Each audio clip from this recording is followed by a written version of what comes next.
നമസ്കാരം. വേദപരിചയത്തിലേക്ക് സ്വാഗതം. ഒരു വേദമന്ത്രം ആലപിച്ചുകൊണ്ട്, എല്ലാവർക്കും അറിയുന്ന ഒരു മന്ത്രം, ഗായത്രി മന്ത്രം ആലപിച്ചുകൊണ്ട് നമുക്ക് വേദപരിചയത്തിലേക്ക് കടക്കാം. വേദങ്ങളെ പരിചയപ്പെടുത്തുക, വേദങ്ങൾക്ക് ഒരു ആമുഖം പറയുക എന്നുള്ളതാണ് ഞാനിവിടെ നിർവഹിക്കുന്നത്. ഓം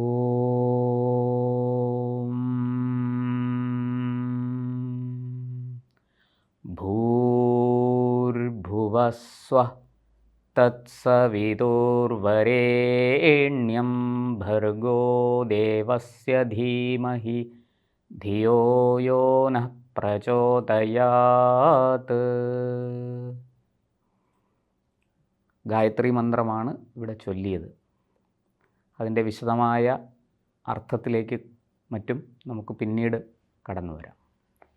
എല്ലാവർക്കും അറിവുള്ളതാണ് വേദങ്ങൾ 4 എന്ന്. ഋഗ്വേദം, യജുർവേദം, സാമവേദം, അഥർവവേദം, ഇങ്ങനെ 4 വേദങ്ങളാണ് ഉള്ളത്. അതിനെന്താ തെളിവ്? ഈ 4 അല്ലാതെ വേറെയും വേദങ്ങളുണ്ടോ? അതോ 3 വേദമേ ഉള്ളൂ എന്നുണ്ടോ? ഇങ്ങനെ പല ചോദ്യങ്ങളും ഉയരും. പല വാദങ്ങളും ഇക്കാര്യത്തിൽ നമ്മുടെ നാട്ടിൽ ഇപ്പോഴും നിലനിൽക്കുന്നുണ്ട്. വേദം 3 ഉള്ളൂ എന്ന് കേരളത്തിൽ പൊതുവെ പറയാറുണ്ട്. അഥർവവേദം നമ്മുടെ കേരളത്തിലെ മലയാള ബ്രാഹ്മണർ, നമ്പൂതിരിമാർ എന്ന് പറയുന്ന മലയാള ബ്രാഹ്മണർ ചിലരെങ്കിലും ഒഴിവാക്കിയിട്ടുണ്ട്. അല്ല, 5 വേദങ്ങളുണ്ട്, അതിൽ പ്രണവവേദം എന്നൊരു വേദമുണ്ടായിരുന്നു, അത് നഷ്ടപ്പെട്ടു പോയതാണ് എന്ന് പറയുന്നൊരു വിഭാഗവും നമ്മുടെ കേരളത്തിലുണ്ട്.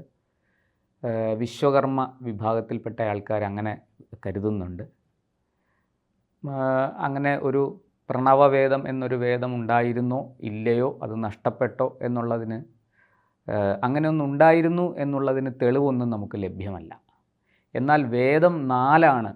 ഇപ്പോൾ വേദം 3 വേദമേ ഉള്ളൂ, 4മതൊരു വേദമില്ല, അത് പിന്നീട് കൂട്ടിച്ചേർക്കപ്പെട്ടതാണ് എന്നൊക്കെ പറയുന്ന വാദം കേരളത്തിൽ നിലനിൽക്കുന്നുണ്ടെന്ന് ഞാൻ പറഞ്ഞല്ലോ. അങ്ങനെയുമല്ല എന്നുള്ളതിന് തെളിവ് വേദം തന്നെയാണ്. വേദത്തിൽ 4 വേദങ്ങളെക്കുറിച്ചും പറയുന്നുണ്ട്. പുരുഷസൂക്തം പല വേദങ്ങളിലും ആവർത്തിച്ചു വരുന്നുണ്ട്. ഋഗ്വേദത്തിലുണ്ട്, യജുർവേദത്തിലുണ്ട്, സാമവേദത്തിലുണ്ട്. അതിൽ ഋഗ് യജു സാമാനി ജജ്ഞിരേ ഛന്ദാംസി ജജ്ഞിരേ എന്ന് പറഞ്ഞൊരു മന്ത്രഭാഗമുണ്ട്. അതിൽ ആ മന്ത്രത്തിൻ്റെ അർത്ഥം ഇത്രയേ ഉള്ളൂ: ഋക്ക്, യജുസ്, സാമം തുടങ്ങിയ വേദങ്ങൾ, ആ വൈദികമായ അറിവ് ഈ സൃഷ്ടി നടത്തുന്ന സമയത്ത് തന്നെ ഈശ്വരനിൽ നിന്ന് മനുഷ്യരിലേക്ക് പകർന്നു നൽകി എന്നാണ്.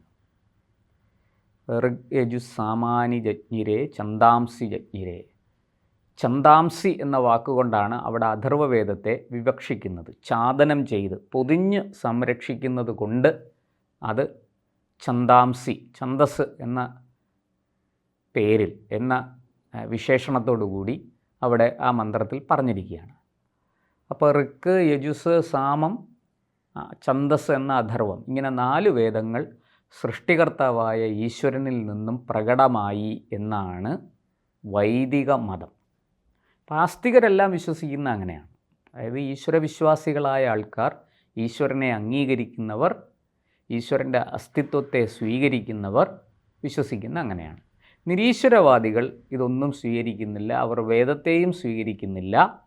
അവരെ സംബന്ധിച്ച് പല സിദ്ധാന്തങ്ങളുണ്ട്. പ്രപഞ്ചം വെറും യാദൃശ്യമാണ്, മിഥ്യയാണ്, അങ്ങനെയാണ്, ഇങ്ങനെയാണെന്നൊക്കെയുള്ള പല സിദ്ധാന്തങ്ങളുണ്ട്. ഇരിക്കട്ടെ, നമ്മൾ വേദങ്ങളെക്കുറിച്ചാണ് സംസാരിക്കുന്നത്.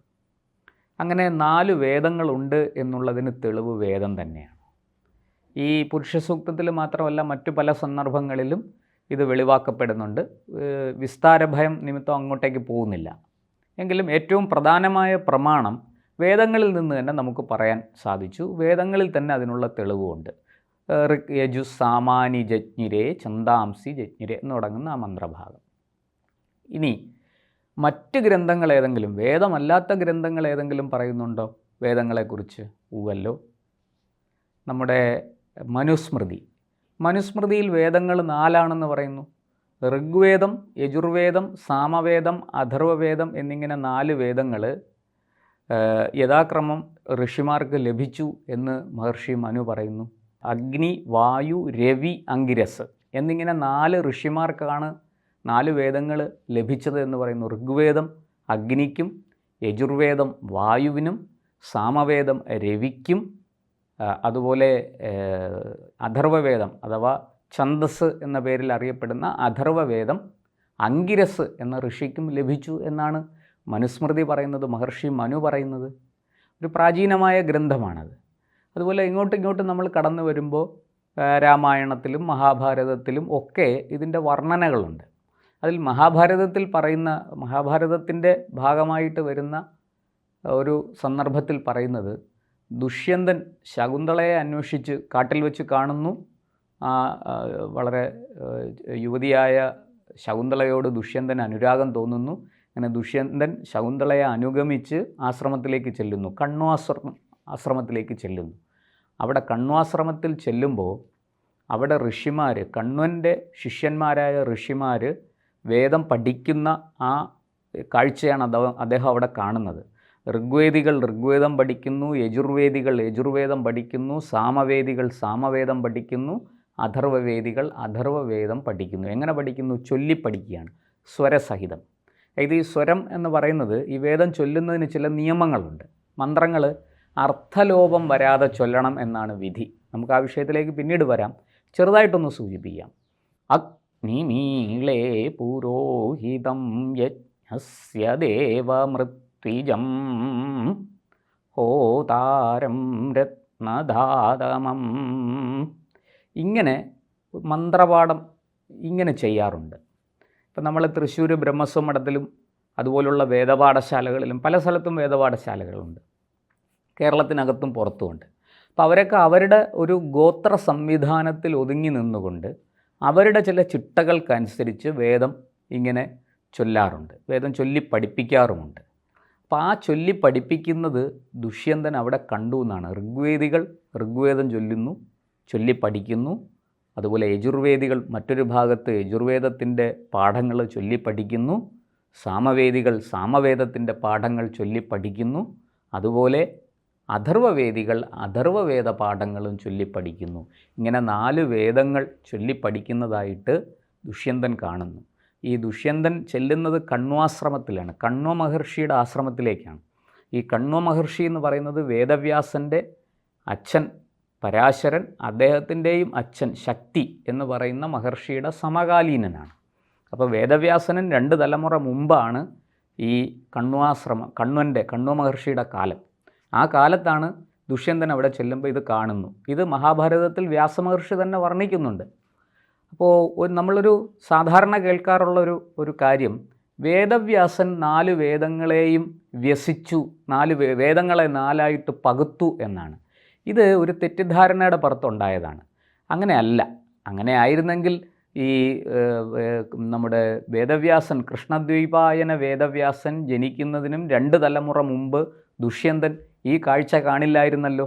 ഋഗ്വേദം ചൊല്ലിപ്പഠിക്കുന്നതും യജുർവേദം ചൊല്ലിപ്പഠിക്കുന്നതും സാമവേദം ചൊല്ലിപ്പഠിക്കുന്നതും അഥർവവേദം ചൊല്ലിപ്പഠിക്കുന്നതുമായ കാഴ്ച അദ്ദേഹം കാണില്ലായിരുന്നല്ലോ. അന്ന് വേദം ഒരുമിച്ചല്ലേ. ആ വേദത്തെ 4ആയി പകുത്ത് 4 പേരുകളൊക്കെ വ്യാസൻ കൊടുത്തു എന്ന് നമ്മളങ്ങനത്തെ പാട്ടൊക്കെ കേട്ടിട്ടുണ്ട്. അതൊരു തെറ്റിദ്ധാരണയുടെ പുറത്താണ്.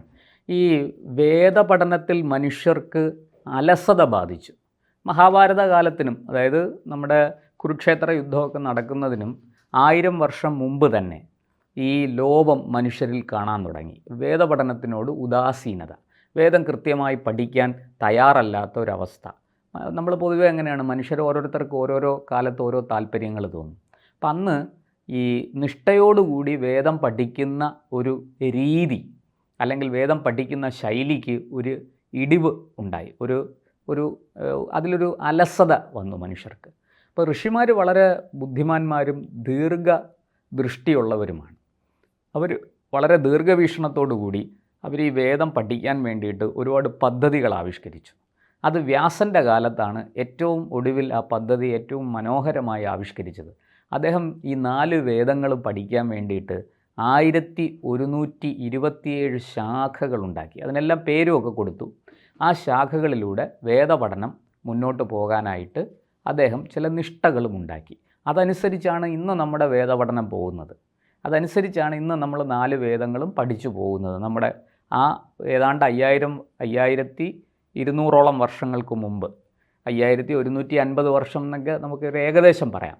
ആ കാലത്ത് വേദവ്യാസൻ ചെയ്ത ആ ഒരു കാര്യത്തെയാണ് പിന്നീട് തെറ്റിദ്ധരിച്ച് വ്യാസൻ വേദത്തെ 4ആയി പകുത്തു എന്നും മറ്റുമുള്ള ഒരു എന്താ പറയുക, അങ്ങനത്തെ ഒരു സങ്കല്പം മനുഷ്യരുടെ ഇടയിൽ വന്നത്.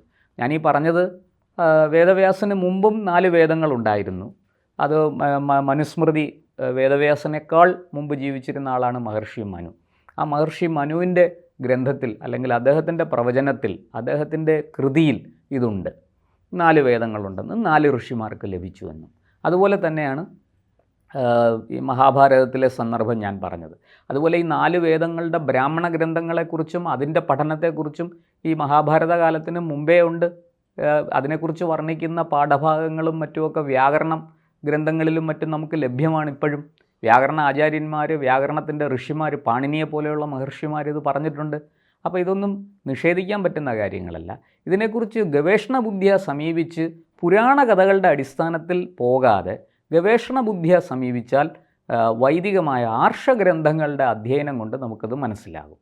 അപ്പോൾ തൽക്കാലം നമുക്ക് വേദപരിചയം ഇന്ന് ഇവിടെ അവസാനിപ്പിക്കാം. ഇതിൻ്റെ തുടർ ഭാഗങ്ങളിൽ കൂടുതൽ വിശദമായിട്ട് നമുക്ക് കടന്നു വരാം. സമ്പൂർണ്ണ ജാതകം സാധാരണ ജാതകമല്ല, 75 പേജടങ്ങിയ സമ്പൂർണ്ണ ജാതകം 250 രൂപയ്ക്ക് നിങ്ങളുടെ കൈകളിൽ എത്തുന്നു. താഴെ കാണുന്ന നമ്പറിൽ ബന്ധപ്പെടുക.